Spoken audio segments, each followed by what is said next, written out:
Sometimes, one decision can haunt a person forever.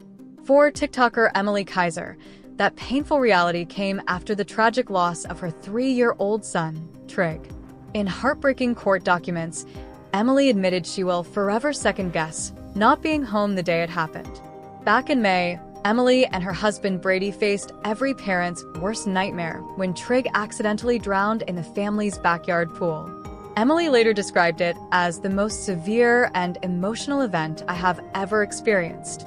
At the time, Brady was home caring for both Trigg and the couple's infant son, Theodore.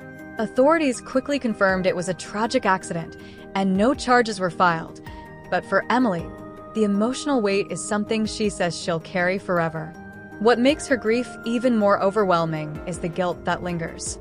"I was not home when this happened," she wrote in her statement. "I will forever second-guess that decision, among many others. The tragedy already haunts me." Beyond the pain, Emilie has also had to deal with the reality of being a public figure. As a popular content creator, she explained that while her life is often shared online, her family's love should always remain at the center, not the tragedy that took her son away. But Emilie's heartbreak didn't stop there. Just days after the incident, she found herself in a new battle, this time in court. On May 27th, she filed a lawsuit against Maricopa County, fighting to keep details about Trigg's passing private. Why?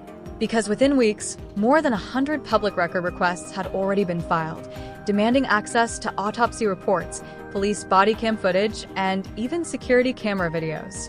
Emilie argued that releasing such information wouldn't help government transparency.